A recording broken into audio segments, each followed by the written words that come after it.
America आजकल वो सब कुछ कर रहा है जो उसे भारत से दूर ले जा रहा है और एक बार फिर एक ऐसी सीक्रेट डील हुई है जिसने बांग्लादेश की राजनीति, एशिया की सप्लाई चेन और भारत की टेक्सटाइल इंडस्ट्री तीनों को हिला दिया है। जी हां, मोहम्मद यूनुस का सीक्रेट यूएस डील अब धीरे धीरे सामने आ रहा है। वो डील जिसे क्लॉज को नॉन डिस्क्लोजर एग्रीमेंट के तहत छुपा कर रखा गया था, अब उसके टुकड़े टुकड़े करके सच्चाई बाहर आ रही है और सवाल उठ रहा है, क्या यूनुस ने बांग्लादेश को अमेरिका के हाथों बेच दिया है? चलिए जानते हैं सब कुछ। दरअसल 9 फरवरी 2026 को अमेरिका और बांग्लादेश के बीच रेसिप्रोकल ट्रेड एग्रीमेंट साइन हुआ। ऊपर से देखने में ये डील बहुत मासूम लगती है।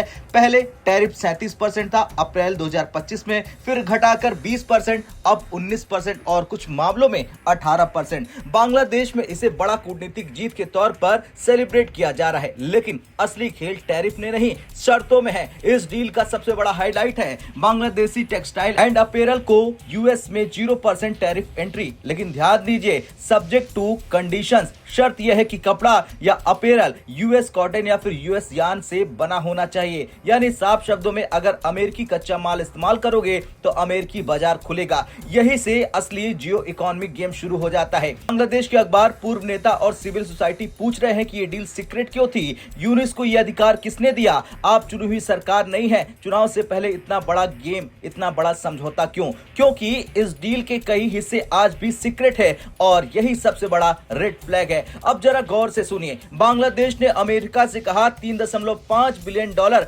एग्रीकल्चर प्रोडक्ट खरीदेगा, 15 बिलियन डॉलर का एनर्जी इंपोर्ट 15 साल में करेगा। कुल मिलाकर 33 बिलियन डॉलर से ज्यादा की कमिटमेंट।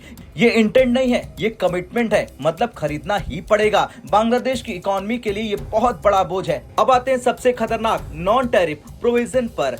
बांग्लादेश अब गूगल, फेसबुक, अमेजॉन, मेटा को मजबूर नहीं कर सकता कि वो डेटा बांग्लादेश में रखे। अमेरिकी कंपनियां डेटा जहां चाहे वहां रखेंगी, मोस्ट लाइकली इंडिया के डेटा सेंटर्स, क्योंकि वो नियरेस्ट और चीपेस्ट हैं। यहाँ डेटा सिक्योरिटी भी है।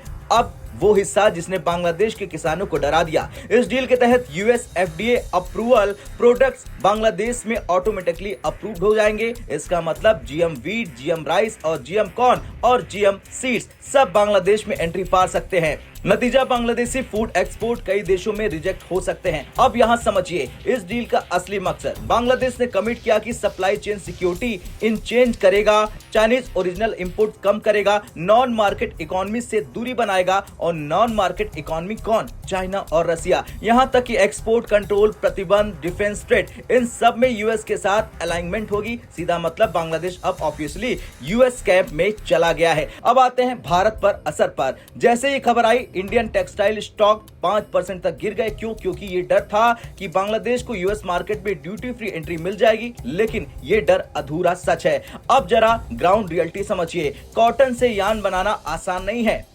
स्पिनिंग केमिकल्स, डेज और प्रोसेसिंग, इन सब में बांग्लादेश भारत पर निर्भर है। बांग्लादेश में सस्ती बिजली नहीं है। यूएस कॉटन आने में 30 दिन लगते हैं, प्रोसेसिंग में और समय लगता है, एक्सपोर्ट में और डिले हो जाएगा। यानी कि फास्ट फैशन में स्पीड किल्स कॉस्ट एडवांटेज। अब इंडिया क्या करेगा? इंडिया के पास ऑप्शन है, केमिकल्स कंट्रोल है और क्रेडिट साइकिल भी है। यानी कि 0% टैरिफ का फायदा उतना सीधा नहीं है जितना दिखता है। अब आते हैं वो क्लॉज जो अभी भी ऑफिशियली पब्लिक नहीं है। लीक्स डेटा के मुताबिक डिफेंस ट्रेड एग्रीमेंट, रेगुलेशंस और टर्मिनेशन क्लॉज। अगर बांग्लादेश ने चाइना जैसे देशों से फ्यूचर डील की तो पूरा ट्रेड एग्रीमेंट कैंसिल हो जाएगा। खैर, ये सिर्फ एक ट्रेड डील नहीं है, ये है चाइना को बाहर करने की रणनीति, बांग्लादेश को यूएस कैंप में खींचना, सप्लाई चेन, जियोपॉलिटिक्स और भारत के पास यान कार्ड है। रॉ मटेरियल से आगे का पूरा इकोसिस्टम भारत के हाथ में चला जाएगा। अब सवाल मैं आपसे पूछता हूं, क्या यूनुस ने बांग्लादेश को बेच दिया है? क्या ये डील लॉन्ग टर्म में बांग्लादेश के लिए फायदेमंद है या फिर नुकसान? अपनी राय कमेंट कर जरूर बताएं।